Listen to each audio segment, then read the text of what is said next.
Eddie. Hi. Can we start with Kieran Trippier, please, and how is he after picking up that injury last weekend? Yeah, Kieran's not too bad. It's a minor injury, but the scan showed enough to probably keep him out for the next 2 games. And we hope he'll be back for the first game after the international break, although that's not absolutely guaranteed. Do you think he'll stay around the squad, possibly travel with the team for the couple of away matches you've got? That's something he did when he had the bad injury not long after he joined you. Yeah, I think there's every chance that he'll come to both games. He's very keen to stay with the group and not become detached. And that highlights really his leadership qualities. When Trippier was substituted last weekend, you brought Tino Livramento on, and he ended up getting his first Newcastle goal. Generally with Livramento, how pleased have you been with what he's given you this season? Because he hasn't always started, but he has put in some big performances in some big matches. Yeah, I think it's been a brilliant start to his Newcastle career, really. I think whether he's played right back or left back or in the wide positions, which he had done, especially during our injury difficulties, I think he's handled himself really well. Played ever so well. Goes without saying how good he is athletically. Highlight about his goal really against Wolves last weekend, where he showed his running ability and then his technical quality to score. So I've been delighted with how he started here. And still only 21 years of age, and when he joined you, he'd only played twice in a year because of a serious injury. Is that something that had been a factor as well, particularly in the early days, because he came to Newcastle with not a lot of football behind him in the previous 12 months? Yeah, very much so. I actually think it's been the ideal introduction to his return from injury, because not only did he have the serious knee injury, he had a hamstring injury just after that, which kept him out, and we needed to nurse him and manage him and look after him. And how this season's gone has probably been the ideal introduction back, and I still think there's more to come. I don't think we've seen the very best of him yet. I really do believe in his potential. So very exciting future ahead of him, hopefully. Anthony Gordon was this week named the Club Player of the Month following a vote by some supporters. 10 goals for you this season, 5 assists. How happy are you with the consistency he's shown across the campaign? Yeah, he's been excellent.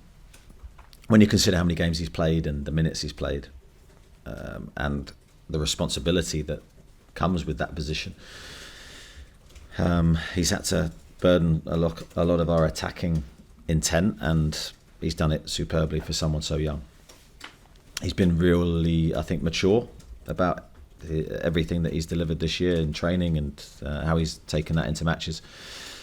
And he's really added the product and the goals and assists, which is something he needed to do to become the best player that he's capable of being. And I'm delighted with every aspect of his game this year. The victory over Wolves took you up the Premier League table. You've got Chelsea coming up after the FA Cup, and then the break you play West Ham, another team that's in the mix with you.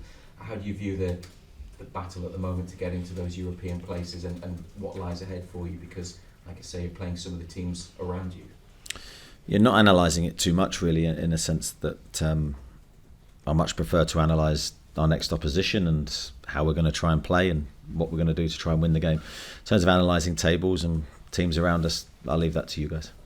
I know you want to look forward, but your last meeting with Chelsea was a pretty painful one, wasn't it? I mean, you were almost there to get a fantastic result until the late goal went in, and then you lost on penalties. So you're going back to Stamford Bridge on Monday, not too long after that cup exit. Yeah, it was a difficult night. I think we did a lot right. I think that was in the middle of our injury difficulties, really. I think that was in and around the area where we really were struggling for fit players. And the players that did play that night gave everything. And as you say, we were so close. The penalty shootout was difficult as well. But I'd like to think we learnt from that and controlled our emotions much better in the Blackburn game. So through every difficult experience, there's always a positive if you can find it, and that's what we've tried to look at that game from. And lastly, on Chelsea, they're not too far behind you. They've been in a cup final. Maybe they are struggling to put together a real run to get them into the top half, but full of quality players in their squad, isn't it? I think Chelsea are definitely improved throughout the season. I think I look back at the Carabao Cup final against Liverpool. I thought they played very well. I thought they were unlucky to not win. And I think slowly but surely they've got better and better. They've got top quality players. They've got an outstanding manager. And they've got a lot of young players that they've invested in and they're trying to develop. So these things take time. But we know it's going to be a very difficult game against a team that is dangerous. And whenever you play away, you know that the responsibility is on us to make sure we're at our best level. Keith? Any other injury concerns, Eddie, on top of the existing ones and Kieran as well? Any other concerns at the moment? We've had a couple of knocks from the game, but we're hopeful that everyone will be fit. We've got the long-term injured that are working their way back, and they're working their way back in a good way. But there's no one I don't think from that group that's really close. You can see the likes of Alex Isak, Joe Willock, Harvey Barnes building it up game by game, especially in terms of the amount of minutes that you're giving them as well.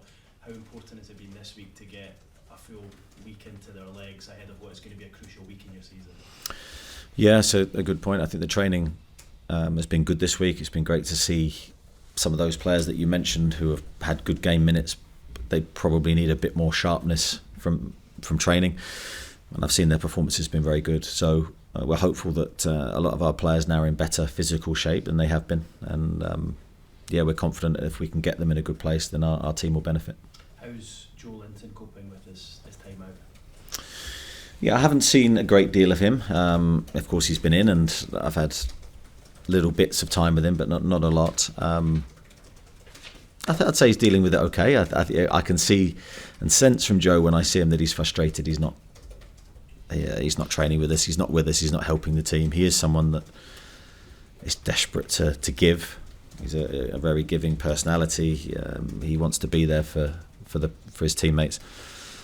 So I sense a little bit of sadness in him, but determination as well. And I know that he's really pushing to come back as quickly as he can, but in a safe way. And of course, his contractual situation is still up in the air somewhat.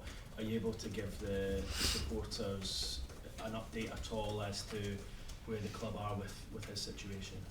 Yeah, we're still trying. From the club side, I think we're desperate to keep him. We know his qualities, we know what he brings, but I don't think there's been any major update on that or any major change to the situation. Thanks, Eddie. Andy? Morning, Eddie. Before the Wolves game, there was a flag banner saying "Brothers in Arms" with the squad depicted. I just wondered how much that summed up the kind of attitude and the character as well of this team, given how difficult the season's been. Yeah, I think from my side, we really want that family feel internally, and I mean that in a real positive way. I want the players to feel like they are so close, that they've got each other's backs in every way, and that we're all fighting for the same cause. And I thought it was a really nice thing to see. I only see it for literally a few seconds as I come out, and then it's obviously taken away and the game sort of starts. But it little images stick with me, and that was certainly one that was prominent in my mind. So it was another great touch. Obviously, it's not great news with Kieran's injury. Good news that he's going to be back a little bit sooner. But how testament is it to Tino's ability and potential that loss might not be felt as keenly as it would have been? Well, I think that's where we want to be as a squad, where you have good players in every position fighting for that shirt. And certainly, I think in that position, in the right back position, we certainly have that, especially with Emile now also coming back to full fitness and looking really good as well. But yeah, I think that to be the club that we want to be, we have to have that in every position, and that's been taken away from us to a degree with the injuries that we've had this year. Bruno pointed out on social media that it's easier with Willoquinho, I think he said. So how does Willoquinho or Joe Willock make it easier for Newcastle United, would you say? Yeah, I think he's come back looking really good, I have to say. I have to give him a big pat on the back for how he's looked, because it's not been easy for him. He's someone that's so young and ambitious and determined to play and do well. I think being out injured is not something that he's been used to, and dealing with that sometimes takes a bit of experience to sort of know what to do and how to handle yourself. He's done really well in his rehab. He's really matured, I think, in certain aspects of his personality, which he's had to do to come back from the injury that he's had. And I think that's then shown in his play. So he's got a unique mix to his game. He's got a real good running capacity and pace in his game, but also he knows where the goal is. And it's interesting, the chance he had with his header, which was cleared off the line. he has to run a long way to get into the box to join that attack, and I think that's his key strength. Goals, running capacity, and he's very popular in the dressing room. The players love playing with him. Keith mentioned Joelinton there and the new contract. I just wondered what sort of a statement that would make if Newcastle were able to tie him down to a new contract, especially in this kind of environment where there's all the talk about FFP, etc. Yeah, I don't know if we're looking to make a statement. We're just looking to try and keep a very good player at the football club for everyone's benefit regarding Newcastle. You know, he plays with always a massive heart, commitment. So we'd love to keep him at the football club long term. I feel a very, very good relationship with him. I think we have from day one built up a trust between us. So for me personally, again, I'd love to see that. There's just finally lots of talk about St James's Park this week, about whether to redevelop or whether to build a new stadium. I just wondered from your perspective, how close St James's Park was to you in your time here at Newcastle United so far. Yeah, no, I feel a connection with the stadium, of course. I'm sort of looking at the stadium as I do when I'm driving around Newcastle, and it just sort of draws you in, it sucks you in, and that's the beauty of, I think, where the stadium is situated. That it's never out your eye line, it's never out your thought, and I just think that's such a unique thing. I don't think there's any other stadium like it. Personally, I'd love to stay and develop what is there and make it even better for our supporters, but of course you have to understand the needs of everybody and take in a lot of information, but that would be my wish. Thanks, Eddie. Thanks, Andy. Mark? Eddie, Maurizio Pochettino at times this season has almost seemed to have too many players to choose from, and you've had quite the opposite with all the injury problems. I mean, two very different headaches for managers, I suppose. Yeah, I think you say that, but I think Chelsea have had unbelievable injury problems themselves this year. I know they've got a big squad and a lot of young players to choose from, but they have had injury concerns. They've lost some big players within their squad at different times during the season. So I'm sure if you ask Maurizio, I'd probably give a different answer to your question. But he's an unbelievable manager, and I think he's proved himself time and time again at different clubs. And every time we've come up against him, he's always been very difficult to play against. Obviously, the Wolves game was an important result, and you're trying to build momentum at the sort of business end of the season. So does that perhaps suggest the importance of this particular game? Well, it is important because we know we're running out of games. There's not many left. The season seems to have gone so quick. You know, we're here now and we've got minimal games left, but there's still an opportunity to achieve. And so we're determined to try and maximise in every game. I think the players know the importance of the fixtures we have coming up. We have got a bit of form behind us. We're looking to recapture still our very best performance levels, but hopefully we can. And do you set, I mean, obviously you want to finish as high as you possibly can in terms of European places, but do you set a points target at this stage? We have different things we look at, yeah, so without giving too much away, there's certainly the players are left in no doubt as what we want to achieve. So yeah, we have targets that we look to hit. And if you had to put a percentage on it, how far short are you of where you really want to be and your best form, perhaps? I don't know if I can put a percentage on it, but we have high expectations of ourselves, so we're not quite where we want to be in both things, but hopefully we can look to get back to 100% as quickly as possible. Thanks, Mark. Damien, the lead rider. Eddie, just on Kieran, can I double check, does that rule him out of England? Yeah, he won't be, as far as I know, going away with England, yeah. Eddie, for the last 15 or 16 years here, 40 points has been the target.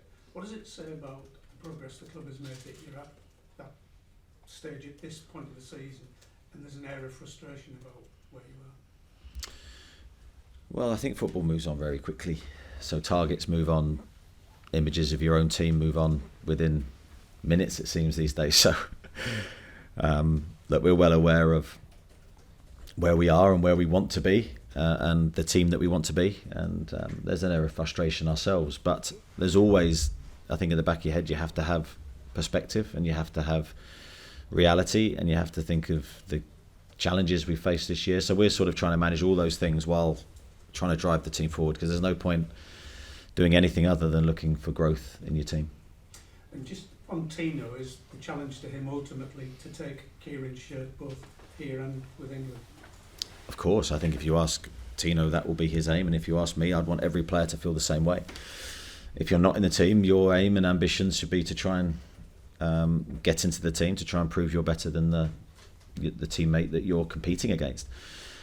And I think if you have that in your squad, I think you've got a healthy squad. You've got a good balance between being a good teammate and fighting for your place. Tino's shown all those qualities this year. He's been learning and developing behind the scenes. He's been, no doubt, picking things up off Kieran. And I've enjoyed seeing them both battle against each other. We'll go to Lee, Craig and then Chris. Eddie, a lot of people talk about the Europa League and the Europa Conference League. Sometimes they put it down a bit, but watching it last night, some big games, did it whet your appetite a little bit for Europe again, possibly next season? Yeah, I don't think I need my appetite to be any greater than it is. I'm determined to try and achieve the maximum that we can, whatever that is. I don't know at this moment, but whatever competition it could be, we would take with open arms.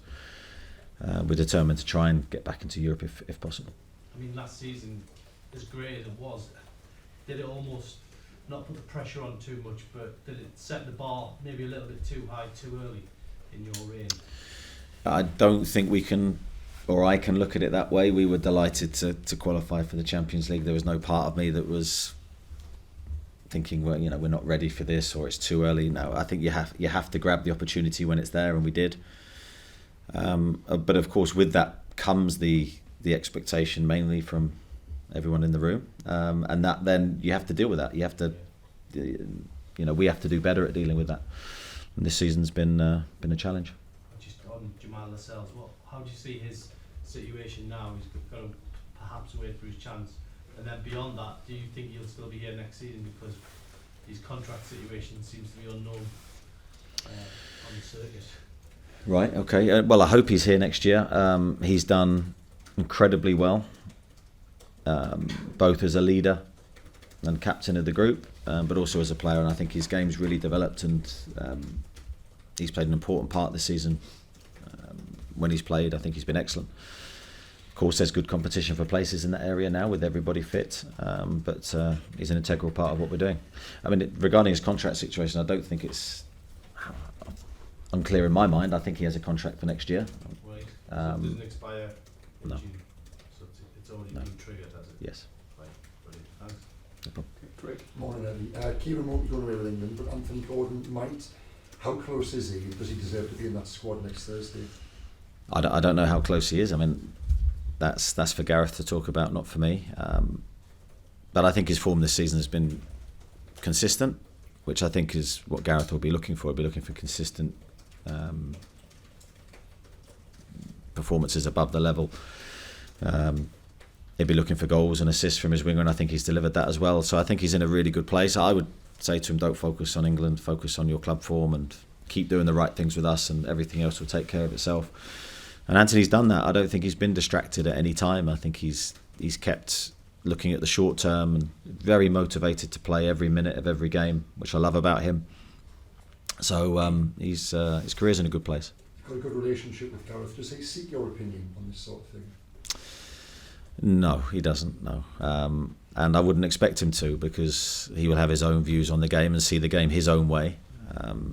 Of course, if he ever did, it's not to say we don't have conversations about players, but not in a in that kind of way. But of course, I'll let him know everything about Anthony and all my players that could represent England, and we have some good discussions about players. Thanks. Chris? Morning, Andy. I just want to ask you about Andy Howe, please, because it seems that his position might have changed. Can you just explain what's happened there and also what his sort of role is in general? Yeah, so it's been a title change, not a role change. So his role has always been very prominent in recruitment, and he obviously joined us when we first came into the club. He came with us.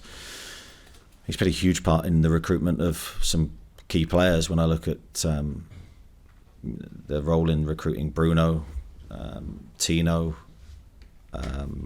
Sandro, Harrison Ashby, Anthony Gordon, he was absolutely prominent in those key signings for the football club. So he's done an outstanding job, and as I say, the title change is just recognition really of what he's done. So there hasn't been like a reshuffle post Dan obviously going on, right? No, Dan's exit hasn't changed anything regarding our recruitment processes, how we recruit, the methods which we use.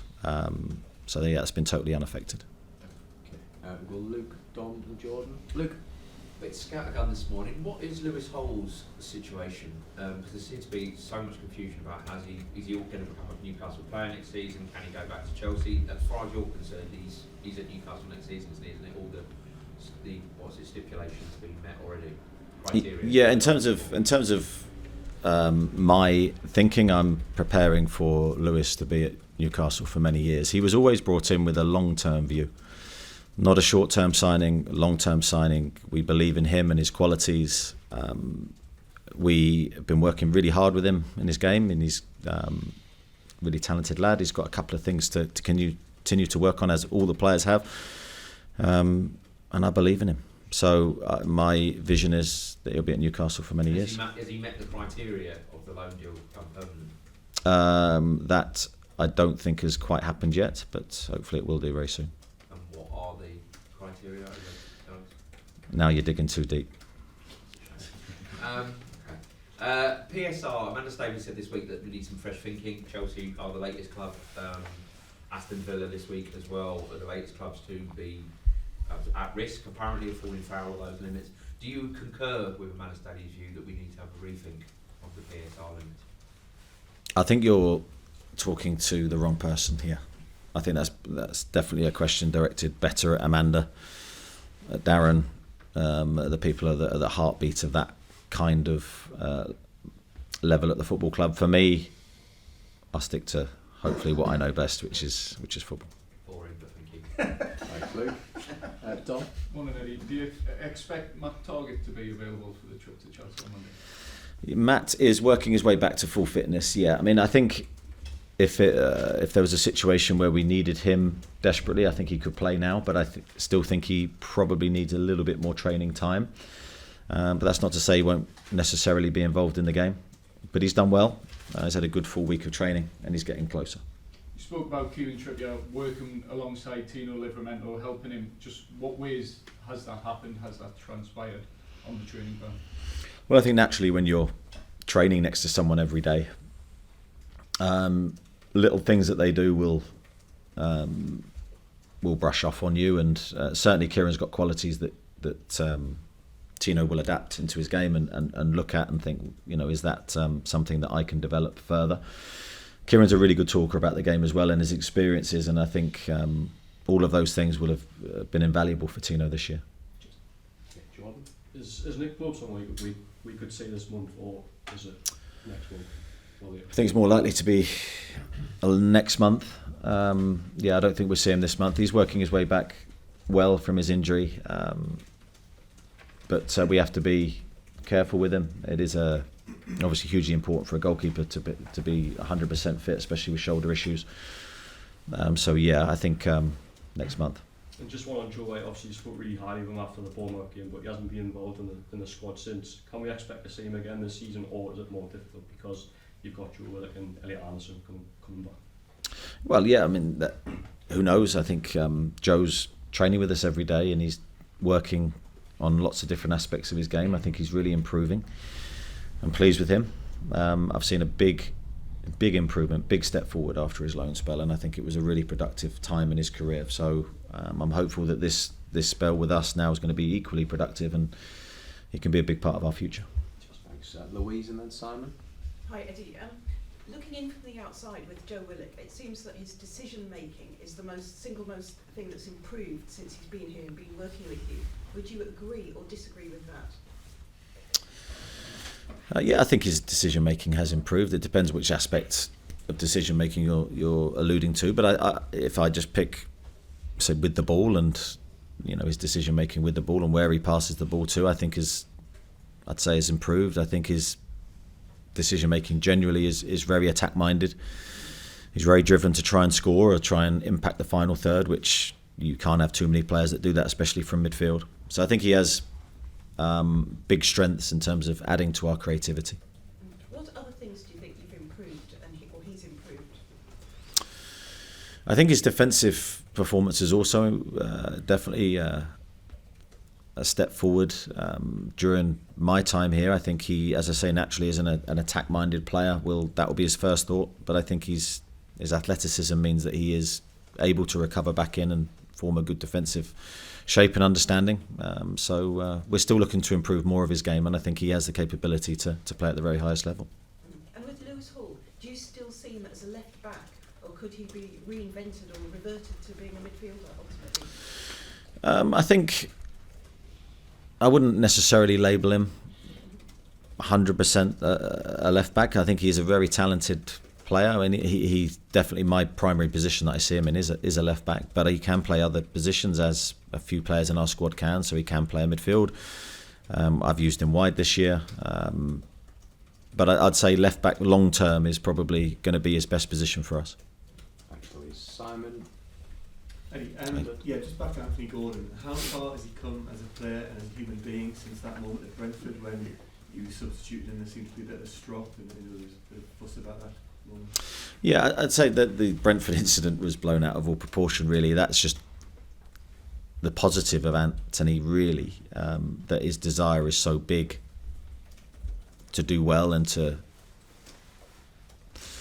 grab every opportunity. That he was a bit frustrated he was coming off even though there were seconds to go, but there was no issue there, and I said that immediately in the press conference. There was no issue at all. It's just his youthful desire to achieve, but that's been the powerful thing that's propelled him forward. It's been that desire and that confidence as well in his own ability that has driven him to what he's done this season, and hopefully that will continue to propel him forward in his career. Yeah, and I mean, he seems to be more a mature person as well. I mean, he's taken a lot of responsibility this year, and I think that started in May when he said he was going to go play for the under-21s and be fit as he ever has been in the summer. So is that what's happened? Yeah, I think he's definitely matured. I think for someone so young, he's had so many really good experiences, and that's not always positive experiences. The experience at Everton would have definitely helped strengthen him, because that was difficult for him. Club that he'd been at a long time. He had a difficult year last year. Now he's left Liverpool, and that's a big thing for someone so young as well. So I think he's just had a baby, so in his life, and that, of course, anyone that goes through that experience as a young man, you know what effect that can have on your psychology and your life. So I think he's got some really good things in his life now that keeps him stable, motivated to do well, and fingers crossed he can continue his form. Thanks, Simon. Kieran and Oscar. Eddie, with Tino and Lewis, are they the sorts of profile player you have to look at moving forward with PSR being so strict? Yeah, but they didn't come cheap, so yes, yeah, of course, but we still had to pay big fees for those players, but they are two sort of prototype signings that we'd love to repeat, but they're difficult to get.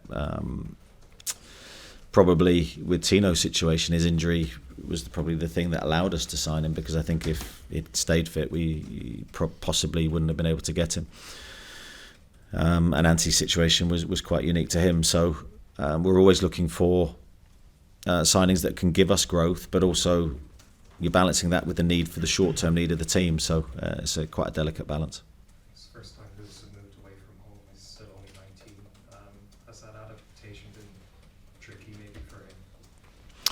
I've got no doubt it has been, and I think when you look at someone of that age anyway moving home, and regardless of the fact they're a footballer, the challenges that come with that, I don't think you can underestimate.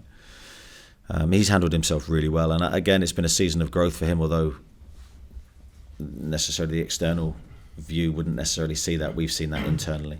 So I think it's been a really powerful, positive year for him. A lot of work's been put into him, and I do believe in him long term.